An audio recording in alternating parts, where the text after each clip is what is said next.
नमस्कार साथियों, आप सभी का आपके अपने YouTube channel historical of Rajasthan XYZ में स्वागत है। आज की जो वीडियो होने वाली दोस्तों अपनी जीव विज्ञान से संबंधित यानी कि बायोलॉजी से संबंधित दोस्तों जितने भी इंपॉर्टेंट क्वेश्चन बनते हैं दोस्तों एग्जाम की दृष्टि से, उन क्वेश्चनों के बारे में अपन लगातार इस श्रृंखला में चर्चा कर रहे हैं दोस्तों।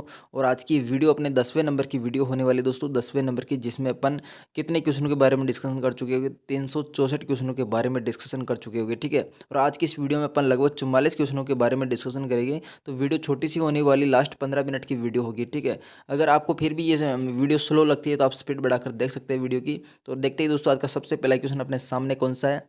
निम्नलिखित में से कौन सी मानव हार्मोन में आयोडीन मिश्रित होती है दोस्तों। तो इनमें से ऐसा कौन सा मतलब कि मानव हार्मोन जिसमें क्या मिश्रित होता है, आयोडीन। तो यहाँ पे अपना राइट आंसर क्या हो जाएगा दोस्तों, थायरोक्सिन जो हार्मोन है दोस्तों, इसके अंतर्गत क्या मिश्रित होता है, आयोडीन। थायरोक्सिन जो हार्मोन है दोस्तों कौन सी ग्रंथि के द्वारा स्रावित किया जाता है, ये अपने थायराइड जो ग्रंथि है दोस्तों गले के अंतर्गत पाई जाती है। इसके माध्यम से दोस्तों थायरोक्सिन हार्मोन निकलता है और इसमें क्या होता है दोस्तों, आयोडीन मिश्रित होता है। और आयोडीन की कमी से दोस्तों कौन सा रोग होता है, गेंगा नामक रोग होता है, ठीक है। अगला क्वेश्चन देखिए, आयोडीन हमें प्राप्त कहाँ से होता है। तो इसकी बात करें दोस्तों, आयोडीन हमें मतलब कि समुद्री शैवालों के माध्यम से प्राप्त होता है, ठीक है। समुद्री जो शैवाल होते हैं उनके माध्यम से आयोडीन प्राप्त होता है। अगला क्वेश्चन देखिए, टाइफाइड से शरीर का कौन सा अंग प्रभावित होता है दोस्तों। तो टाइफाइड जो रोग है दोस्तों, इससे संबंधित कौन सा अंग है अपना शरीर का। तो यहाँ पे अपना राइट आंसर क्या हो जाएगा दोस्तों, आंत, ठीक है। आंत जो कि टाइफाइड से संबंधित या टाइफाइड से मतलब कि प्रभावित होने वाला भाग होने वाला शरीर का। अगला क्वेश्चन देखिए, यदि किसी व्यक्ति की रुधिर वाहिकाओं की त्रिज्या कम हो जाए तो उसका रक्तदाब क्या होगा।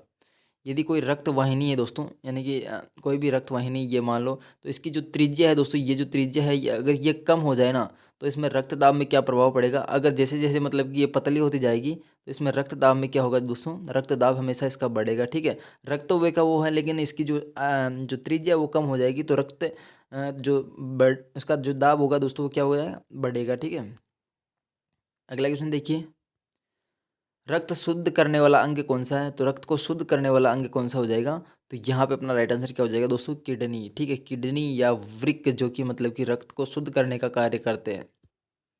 अगला क्वेश्चन देखिए, निम्नलिखित में से कौन सा पदार्थ मानव शरीर में सबसे अधिक कठोर होता है दोस्तों। तो मानव शरीर के अंतर्गत कौन सा पदार्थ है जो कि सबसे अधिक कठोर होता है। तो यहाँ पे अपना राइट आंसर क्या हो जाएगा, इनेमल, ठीक है। इनेमल, इनेमल मानव शरीर का सबसे कठोर भाग है, जिसको अपन किस नाम से जानते हैं दोस्तों, दंत वल्लक, ठीक है। दंत वल्लक यानी कि जो अपना दांत का जो ऊपरी जो कवर होता है दोस्तों, वो किसका बना रहता है दोस्तों, इनेमल का, यानी कि दंत वल्लक का। तो यहाँ पे शरीर का सबसे कठोर भाग कौन सा हो जाएगा, दंत वल्लक, ठीक है। अगला क्वेश्चन देखिए, संपूर्ण शरीर के द्रव्यमान का कितना प्रतिशत रक्त की मात्रा होती है दोस्तों। जो हमारा जो शरीर है दोस्तों, उसके अंदर जो जितना भी द्रव्यमान है दोस्तों, ठीक है, द्रव्यमान का कितना प्रतिशत रक्त की मात्रा होती है। तो द्रव्यमान के अंतर्गत कितनी प्रतिशत रक्त की मात्रा होती है, तो 7% होती है दोस्तों, ठीक है। 7% यहाँ पे रक्त की मात्रा होती है संपूर्ण शरीर का जो द्रव्यमान उसके अकॉर्डिंग, ठीक है। अगला क्वेश्चन देखिए, नेत्रदान में आँख का कौन सा भाग प्रयुक्त किया जाता है। तो नेत्रदान करते समय दोस्तों शरीर का कौन सा मतलब आँख का कौन सा भाग दान किया जाता है। तो यहाँ पे अपना राइट आंसर क्या हो जाएगा दोस्तों, जो कॉर्निया है दोस्तों, मतलब इसको दान किया जाता है, ठीक है, कॉर्निया को। अगला क्वेश्चन देखिए, नेत्र में प्रवेश करने वाले प्रकाश की मात्रा को नियंत्रण निम्नलिखित में से किस अंग के द्वारा किया जाता है। तो नेत्र के अंदर जो प्रकाश से प्रवेश करता है दोस्तों, इसको नियंत्रण करने वाला शरीर का कौन सा अंग या आँख का कौन सा अंग हो जाएगा। तो यहाँ पे अपना राइट आंसर क्या हो जाएगा दोस्तों, ये जो आइरिस होता है दोस्तों, आइरिस अपने जो शरीर के अंदर का प्रकाश प्रवेश करता है उसको नियंत्रण करता है, ठीक है, आइरिस। अगला क्वेश्चन देखिए, सर्वग्राही कौन से रुधिर वर्ग का होता है दोस्तों। तो यहाँ पे सर्वग्राही की बात की जा रही है, ठीक है। एक तो सर्वदाता होता है, एक सर्वग्राही होता है, ठीक है।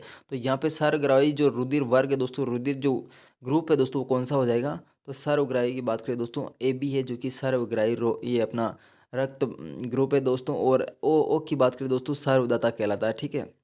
O सर्वदाता और AB क्या है दोस्तों, सर्वग्राही है। अगला क्वेश्चन देखिए, मानव नेत्र में उपस्थित रेटिना में रंगों को विभेद करने के लिए उपस्थित होता है। तो मानव जो नेत्र है दोस्तों, उसमें उपस्थित जो रेटिना है दोस्तों, इनमें रंगों को विभेद करने के लिए कौन क्या उपस्थित होता है। तो यहाँ पे अपना राइट आंसर क्या हो जाएगा, कौन से, ठीक है। कौन से जो कि मतलब कि रंगों को विभेद करने के लिए कार्य करता कहाँ पे दोस्तों, मानव जो रेटिना दोस्तों उसके अंतर्गत। अगला क्वेश्चन देखिए, मनुष्य में त्वचा किस स्थान पर सबसे अधिक मोटी होती है? तो मनुष्य में जो त्वचा होती है दोस्तों सबसे मोटी कौन से स्थान पे होती है?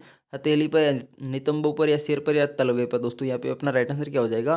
त्वचा सबसे ज़्यादा मोटी कहाँ पे होती है? तलवे। जो पैर की जो नीचे की जो तलवे है दोस्तों, ये मतलब कि जो मोट चमड़ी है ये सबसे मोटी होती है, ठीक है। अगला क्वेश्चन देखिए, सीमेंट और अस्थियों दोनों में विद्यमान तत्व कौन सा है? सीमेंट और अस्थियों में जो विद्यमान तत्व कौन सा हो जाएगा? यहाँ पे अपना राइट आंसर क्या हो जाएगा दोस्तों? कैल्शियम, ठीक है। कैल्शियम जो कि सीमेंट और अस्थि दोनों में पाया जाता है। अगला क्वेश्चन देखिए, मानव शरीर में पृच्छ कौन सी संरचना में संलग्न है? दोस्तों मानव शरीर में जो पृच्छ है जो कौन सी संरचना से संबंधित है, कौन सी संरचना से संलग्न यानी कि जुड़ा हुआ है? तो यहाँ पे अपना राइट आंसर क्या हो जाएगा? बृहदांत्र, ठीक है। बृहदांत्र के माध्यम से मतलब कि मानव शरीर का पृच्छ जुड़ा हुआ है। अगला क्वेश्चन देखिए, रक्त जमने में किस तत्व की भूमिका होती है दोस्तों? तो रक्त के जमने में दोस्तों मतलब कि कौन से तत्व की मुख्य भूमिका होती है? तो यहाँ पे अपना राइट आंसर क्या हो जाएगा? कैल्शियम, ठीक है। बाकी विटामिन की बात करें दोस्तों, विटामिन के द्वारा रक्त का थक्का बनाया जाता है, ठीक है। विटामिन के की कमी से दोस्तों कौन से मतलब कि रक्त का थक्का नहीं बनता है। और यहाँ पे मतलब कि तत्व पूछा, तो यहाँ पे अपना राइट आंसर क्या हो जाएगा? कैल्शियम है, जो कि रक्त को जमाने में मुख्य भूमिका होती है। अगला क्वेश्चन देखिए, मानव रक्त का पीएच मान होता है दोस्तों। तो मानव रक्त है जो जिसका पीएच मान क्या होता है दोस्तों? हल्का क्षारीय होता है, यानी कि मतलब 7.4 जो मानव शरीर जो रक्त है दोस्तों, इसका पीएच मान कितना होता है? 7.4, जो कि हल्का क्षारीय होता है। अगला क्वेश्चन देखिए, मानव का मस्तिष्क लगभग कितने ग्राम का होता है? तो मानव के मस्तिष्क की बात करें दोस्तों, ये कितने ग्राम का होता है? 1350 ग्राम, ठीक है। 1350 ग्राम के लगभग होता है, ठीक है, एवरेज। अगला क्वेश्चन देखिए, हीमोग्लोबिन किसका महत्वपूर्ण घटक है दोस्तों? तो हीमोग्लोबिन की बात करें दोस्तों, ये किसका महत्वपूर्ण घटक हो जाएगा? तो ये दोस्तों आरबीसी का, यानी कि रेड ब्लड जो सेल होती है दोस्तों, उसका जो महत्वपूर्ण जो भाग है दोस्तों, हीमोग्लोबिन हो जाएगा, ठीक है। हीमोग्लोबिन में कौन सी धातु पाई जाती है? आयरन पाई जाती है, ठीक है, आयरन। और डब्ल्यूबीसी की बात करें तो वाइट ब्लड सेल हो जाएगा, ठीक है। तो यहाँ पे हीमोग्लोबिन किसका मतलब महत्वपूर्ण घटक है? आरबीसी का। उपास्थि तथा हड्डियों के निर्माण में संपोषण में आवश्यक तत्व कौन सा हो जाएगा? तो उपास्थि तथा हड्डियों की बात की जा रही है, तो यहाँ पे इनके संपोषण में जो आवश्यक तत्व होता है, तो यहाँ पे अपना राइट आंसर क्या हो जाएगा? कैल्शियम, जो कि मतलब कि उपास्थि और हड्डियों के निर्माण में दोस्तों संपोषण का कार्य करते हैं, यानी कि आवश्यक तत्व कहलाता है, ठीक है। अगला क्वेश्चन देखिए, मानव शरीर के निम्नलिखित में अंगों में से कॉर्निया किसका भाग है? तो मानव शरीर का जो कॉर्निया है दोस्तों, मतलब कि कौन से अंग का भाग है? यहाँ पे बात करें तो यहाँ पे अपना राइट आंसर क्या हो जाएगा? कॉर्निया किसका भाग है दोस्तों? आँख का, ठीक है। अगला क्वेश्चन देखिए, संसार का सबसे बड़ा पारितंत्र है दोस्तों। तो संसार का सबसे बड़ा पारितंत्र घास, तल, सागर, वन या इनमें से कोई नहीं? तो इसका अपना राइट आंसर क्या हो जाएगा? संसार का सबसे बड़ा पारितंत्र दोस्तों सागर है दोस्तों, ठीक है, सागर। अगला क्वेश्चन देखिए, मनुष्य के शरीर को सर्वाधिक शक्तिशाली पेशी कौन सी है? तो मनुष्य के शरीर में जो सर्वाधिक शक्तिशाली पेशी की बात करें तो यहाँ पे अपना राइट आंसर क्या हो जाएगा दोस्तों? जो जबड़े की जो पेशियाँ होती है, मानव शरीर की सबसे मजबूत या शक्तिशाली पेशियाँ कहलाती है, ठीक है, जबड़े की। अगला क्वेश्चन देखिए, मानव शरीर का कौन सा अंग पुनरुद्भवन को प्रदर्शित करता है? तो यहाँ पे मतलब कि ऐसा कौन सा मानव शरीर का अंग है जो कि मतलब कि पुनरुद्भवन को प्रदर्शित करता है, यानी कि मतलब कि एक बार टूट जाने के बाद वापस जुड़ जाता है, तो ये क्या कहलाता है? पुनरुद्भवन कहलाता है, यानी कि वापस मतलब कि एक नया जीव उत्पन्न हो जाता है, या फिर मतलब कि नया भाग बन जाता है। तो ये कौन से अंग की विशेषता है दोस्तों? यकृत की, यानी कि लीवर की जो विशेषता है पुनरुद्भवन में पाई जाती है, ठीक है। अगला क्वेश्चन देखिए, निम्नलिखित की कमी से एनीमिया रोग होता है? तो यहाँ पे दोस्तों किसकी कमी से एनीमिया रोग होता है? इसकी बात करें तो यहाँ पे अपना राइट आंसर क्या हो जाएगा? आयोडीन की कमी से दोस्तों, सॉरी, लोहे की कमी से, यहाँ पे मिस्टेक कर दी मैंने। आयोडीन की कमी से कौन सा रोग होता है दोस्तों? गेंगा नामक रोग होता है, ठीक है। लेकिन एनीमिया रोग की बात करें दोस्तों, एनीमिया रोग किसकी कमी से होता है? लोहे तत्व की कमी से दोस्तों कौन सा रोग हो जाता है? एनीमिया रोग हो जाता है, ठीक है। एनीमिया रोग दोस्तों अपने जो दांत है दोस्तों, दांतों से संबंधित है, ठीक है। निम्नलिखित में से किसकी सहायता से रक्त द्वारा ऑक्सीजन ले जाया जाता है दोस्तों?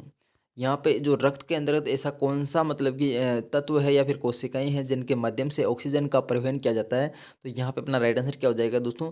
जो आरबीसी के अंतर्गत दोस्तों क्या होता है? हीमोग्लोबिन होता है, ठीक है। मुख्य घटक क्या होता है? हीमोग्लोबिन होता है। हीमोग्लोबिन में कौन सी धातु होती है दोस्तों? आयरन होती है, यानी कि Fe होती है, ठीक है, Fe आयरन होती है, ठीक है। आयरन के माध्यम से दोस्तों मतलब कि ऑक्सीजन का परिवहन किया जाता है, ठीक है। एक आयरन का जो मतलब कि भाग है दोस्तों, एक आयरन का जो अणु है इसके माध्यम से कितने ऑक्सीजन के अणु का परिवहन करता है? 4। ठीक है, एक अणु के माध्यम से कितने अणु परिवहन किए जाते हैं? 4। अगला क्वेश्चन देखिए, तो यहाँ पे अपना राइट आंसर क्या हो जाएगा दोस्तों? इसकी बात करें तो यहाँ पे लोहित जो कोशिकाएं हैं, लोहित कोशिकाएं यानी कि लोहे यानी कि आयरन की जो कोशिकाएं हैं उनके माध्यम से ऑक्सीजन का परिवहन किया जाता है। ठीक है, अगला क्वेश्चन देखिए, मनुष्य में मेरुदंड से कितनी जोड़ी तंत्रिका निकलती है? तो मनुष्य का जो मेरुदंड है दोस्तों, इससे कितनी जोड़ी तंत्रिका निकलती है? तो इसकी बात करें तो यहाँ पे अपना राइट आंसर क्या हो जाएगा?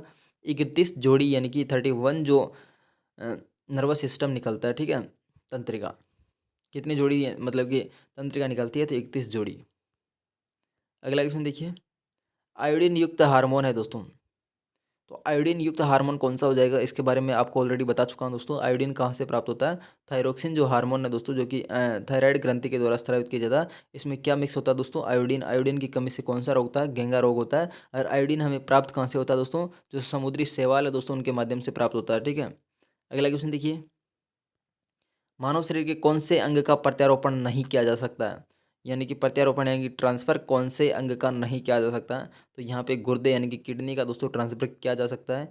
फेफड़ों का यानी कि लंग्स का मतलब ट्रांसफर किया जा सकता है। हृदय यानी कि हार्ट्स का भी दोस्तों मतलब कि प्रत्यारोपण किया जा सकता है, लेकिन मस्तिष्क का अभी तक मतलब ट्रांसफर नहीं किया जा सकता है, यानी कि प्रत्यारोपण नहीं किया जाता। तो यहाँ पे अपना राइट आंसर क्या हो जाएगा? बी। अगला क्वेश्चन देखिए, मनुष्य के शरीर में पेशियों की कुल कितनी संख्या होती है? तो मनुष्य के शरीर के अंतर्गत कुल पेशियों की संख्या कितनी होती है? यहाँ पे मनुष्य के शरीर में हड्डियों की संख्या कितनी होती है? 206 होती है। ठीक है, और बालक के जो शिशु होता है, शिशु के अंदर जो हड्डियों की संख्या कितनी होती है? 270 होती है। ठीक है, और इसके अलावा दोस्तों मतलब बाल्यावस्था के अंदर जो शिशु में हड्डियाँ होती है वो कितनी होती है? 350 होती है। लेकिन यहाँ पे मतलब कि मानव शरीर के अंतर्गत जो कुल मतलब कि कुल पेशियों की संख्या पूछी गई है। ठीक है, पेशियों की संख्या कितनी होती है? 739। 739 है ना। अगला क्वेश्चन देखिए, सामान्य मानव शरीर का तापक्रम, सॉरी यहाँ पे मतलब जो क्वेश्चन पूछा गया इसमें थोड़ी सी मिस्टेक कर दी है। ठीक है, सामान्य मानव का शरीर का जो रक्त दाब होता है दोस्तों यहाँ पे, ठीक है, यहाँ पे तापक्रम को छोड़ो, रक्त दाब होता है। रक्त दाब कितना होता है? रक्त दाब की बात करें दोस्तों, रक्त दाब कितना होता है? तो यहाँ पे 120 से लेकर 80 के बीच में दोस्तों रक्त दाब होता है। इससे ऊपर नीचे मतलब कि बीपी लो, बीपी हाई वाली कंडीशन हो जाती है। ठीक है, बीपी हाई कब होती है? 120 से अबाउ जब मतलब रक्त दाब निकल जाता है तो बीपी हाई हो जाती है, और 80 से नीचे अगर रक्त दाब रहता है तो दोस्तों बीपी लो हो जाती है। ठीक है, यहाँ पे मतलब कि तापक्रम नहीं है, तो यहाँ पे क्या हो जाएगा? रक्त दाब है। ठीक है, सामान्य मानव शरीर का जो रक्त दाब होता है वो कितना होता है? 120 से लेकर 80 के बीच में होता है। ठीक है, अगला क्वेश्चन देखिए, मानव त्वचा को रंग देने वाला वर्ण कौन सा हो जाएगा? तो मानव की जो त्वचा होती है दोस्तों, उसको रंग देने वाला वर्ण कौन सा है? तो यहाँ पे अपना राइट आंसर क्या हो जाएगा दोस्तों? मेलानील। मेलानील जो कि एक मानव जो त्वचा है दोस्तों, उसको रंग प्रदान करने वाला वर्णक है, मेलानील। अगला क्वेश्चन देखिए, पाचन के रसों में निम्नलिखित में से कौन सा अम्ल पाया जाता है? तो पाचन के जो रस होते हैं दोस्तों, इनमें कौन सा अम्ल पाया जाता है? तो यहाँ पे अपना राइट आंसर क्या हो जाएगा? HCl। ठीक है, हाइड्रोक्लोरिक अम्ल, जो कि मानव की जो पाचन रस है दोस्तों उसमें यह अम्ल पाया जाता है, HCl। अगला क्वेश्चन देखिए, किसी प्रणाली के शरीर में समस्त भार का अधिकांश भाग होता है? किसी भी, सॉरी प्रणाली नहीं है यहाँ पे, किसी भी प्राणी के शरीर में समस्त भार का कितना अधिकांश भाग होता है? तो यहाँ पे दोस्तों किसी भी प्राणी के शरीर में समस्त भार का अधिकांश भाग होता है, यानी कि सबसे अधिक भार किसका होता है? तो दोस्तों यहाँ पे जल का होता है। ठीक है, सबसे अधिक भार शरीर के अंतर्गत किसका होता है? जल का होता है। ठीक है, अगला क्वेश्चन देखिए, किसी अम्ल के मांसपेशियों में जमा हो जाने के कारण मनुष्य को थकान महसूस होती है? तो यहाँ पे दोस्तों वो कौन सा अम्ल है जिसके कारण मनुष्य के अंतर्गत वो अमल की वजह से दोस्तों थकान महसूस होती है? ठीक है, हम कैसे कोई भी मतलब भाग दौड़ करते हैं, भाग दौड़ करने के बाद अपने घुटने वगैरह दर्द करने लग जाते हैं। तो ये घुटने वगैरह दर्द करने का कारण क्या होता है? जब ऑक्सीजन की कमी हो जाती है दोस्तों, ऑक्सीजन की कमी होने की वजह से दोस्तों यहाँ पे एक अमल बन जाता है, जिसका नाम क्या है दोस्तों? लैक्टिक अमल। ठीक है, लैक्टिक एसिड है, जो जिसकी वजह से दोस्तों हमारे शरीर के अंतर्गत यानी कि मांसपेशियों के अंतर्गत दर्द करने लग जाता है। ठीक है, लैक्टिक अमल की वजह से, लैक्टिक एसिड की वजह से। अगला क्वेश्चन देखिए, निम्नलिखित में से किस एक जीव में पसलियों की संख्या सबसे अधिक 24 है दोस्तों? इनमें से ऐसा कौन सा जीव है जिसके अंतर्गत पसलियों की संख्या सबसे अधिक है, यानी कि 24 है दोस्तों? तो यहाँ पे अपना राइट आंसर क्या हो जाएगा दोस्तों? पसलियों की संख्या सबसे अधिक किस में होती है? मानव के अंतर्गत, ठीक है, कितनी होती है? 24। अगला क्वेश्चन देखिए, हीमोग्लोबिन का कार्य क्या है दोस्तों? तो इसका अपन ऑलरेडी चर्चा कर चुके हैं दोस्तों। हीमोग्लोबिन का कार्य क्या होता है? ऑक्सीजन को ले जाना, ठीक है। हीमोग्लोबिन का कार्य क्या होता है? ऑक्सीजन को ले जाना। और हीमोग्लोबिन में क्या होता है दोस्तों? Fe, मतलब कि जो आयरन जो तत्व होता है ये होता है, जो कि एक जो आयरन का अणु है वो दोस्तों कितने ऑक्सीजन के अणु को लेके जाता है? 4 ऑक्सीजन के अणु को लेके जाता है। अगला क्वेश्चन देखिए, प्रतिवर्ती क्रियाओं का नियंत्रण केंद्र कहाँ पे होता है? तो प्रतिवर्ती जो क्रियाएं होती है दोस्तों, इसका नियंत्रण केंद्र की बात करें तो ये कहाँ से नियंत्रण होती है? केसुरुक रज्जु के द्वारा, ठीक है। कशेरुक रज्जु में, ठीक है। केसरुक जो रज्जु है दोस्तों, उसमें प्रतिवर्ती क्रियाओं का नियंत्रण होता है, ठीक है। अगला क्वेश्चन देखिए, मनुष्य के रक्त में कौन सा समूह सर्वदाता है दोस्तों? तो यहाँ पे दोस्तों सर्वदाता की पूछा गया, ठीक है। सर्वदाता, सर्वदाता अपन ने पहले देखा था सर्वग्राही, तो सर्वदाता कौन सा हो जाएगा? ओ, ठीक है। जो कि ये सभी, मतलब कि जो ब्लड ग्रुप है उसको रक्त दे सकता है, यानी कि सभी को दे सकता है, ठीक है। ले किसका सकता है? तो लेने की बात करें केवल ये ओ जो ब्लड ग्रुप है दोस्तों उसी का ही ले सकता है। बाकी देने की बात करें दोस्तों सबको दे सकता है, ठीक है। और ए बी की बात करें दोस्तों, ए बी सब सर्वग्राही है, ठीक है। ये सबका ले सकता है, ए बी और ए बी सबका ले सकता है। लेकिन देने की बात करें दोस्तों, देता किसको? तो केवल ये ए बी को दे सकता है और किसी को नहीं देता है, ठीक है। और बी की बात करें दोस्तों, बी ये ओ का ले सकता है और इसके अलावा बी का ले सकता है, ठीक है। बी और ओ का ले सकता है। और ए की बात करें दोस्तों, ये भी ओ और ए का ले सकता है, ठीक है। और किसी का नहीं ले सकता है। बाकी ये देने की बात करें दोस्तों, ए को दे देता है, ओ को दे देता है और बी को दे देता है, ये सबको दे देता है, ठीक है। तो यहाँ पे अपना जो सर्वदाता का जो ब्लड ग्रुप है कौन सा हो जाएगा? ओ। अगला क्वेश्चन देखिए, मनुष्य के आंसू में कौन सा एंजाइम होता है जिसमें जीवाणु मर जाते हैं दोस्तों? यहाँ पे मनुष्य के जो आंसू होते हैं दोस्तों उनमें कौन सा एंजाइम होता है? तो यहाँ पे अपना राइट आंसर क्या हो जाएगा? लाइसोजाइम, ठीक है। लाइसोजाइम जो कि आंसू के अंतर्गत एक एंजाइम होता है जो कि जीवाणु को मारने में काम करता है, ठीक है। लाइसोजाइम। एक होता है लाइसोसोम। लाइसोसोम कोशिका का मतलब कि एक कोशिकांग है। लाइसो जो कि मतलब कि कोशिका की आत्मघाती थैली भी कहलाती है, ठीक है। कोशिका की आत्मघाती थैली कौन सी कहलाती है? लाइसोसोम कहलाती है, जो कि मतलब कि एक सुसाइड बेग के नाम से भी जाना जाता है, ठीक है। अगला क्वेश्चन देखिए, त्वचा का रंग किसके कारण होता है?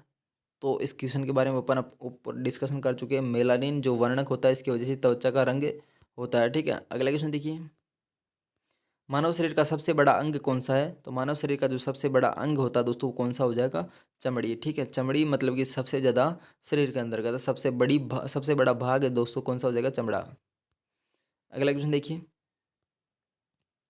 आँख के किस भाग में वस्तु का प्रतिबिंब बनता है दोस्तों? तो यहाँ पे दोस्तों प्रतिबिंब की बात करें दोस्तों, प्रतिबिंब कहाँ पे बनता है? तो ये दोस्तों जो रेटिना होता है दोस्तों, रेटिना के अंतर्गत, आँख के अंतर्गत किसी भी भाग या वस्तु के मतलब प्रतिबिंब बनता है। अगला क्वेश्चन देखिए, निम्नलिखित में से किसकी पेशियों में संपंदन का गुण पाया जाता है? तो यहाँ पे अपना राइट आंसर क्या हो जाएगा दोस्तों? किसकी पेशियों में संपंदन का गुण पाया जाता है? तो ये दोस्तों हृदय की जो पेशियाँ होती है इसमें संपंदन का गुण पाया जाता है। अगला क्वेश्चन देखिए, त्वचा की ऊपरी सतह कहलाती है दोस्तों, जो त्वचा की ऊपरी सतह है वो किस नाम से जानी जाती है? तो ये क्या कहलाती है दोस्तों? एपिडर्मस के नाम से, ठीक है। त्वचा की जो ऊपरी सतह है वो किस नाम से जानी जाती है? एपिडर्मस के नाम से जानी जाती है। अगला क्वेश्चन देखिए, और लास्ट क्वेश्चन है दोस्तों, मानव शरीर में रुधिर बैंक का कार्य कौन करता है? तो मानव शरीर के अंदर जो रुधिर बैंक का कार्य करता है वो दोस्तों कौन सा भाग हो जाएगा? फलिहा, ठीक है। फलिहा जो कि मानव शरीर के अंदर रुधिर बैंक का कार्य करता है। यहाँ पे अपना राइट आंसर क्या हो जाएगा दोस्तों? फलिहा। तो ये थी दोस्तों आज की छोटी सी वीडियो। अगर वीडियो आपको पसंद आई तो वीडियो को लाइक कर दीजिएगा, चैनल को सब्सक्राइब कर दीजिएगा ताकि मेरी प्रत्येक वीडियो आप तक समय पर पहुँच सके। Thanks for watching, see you again.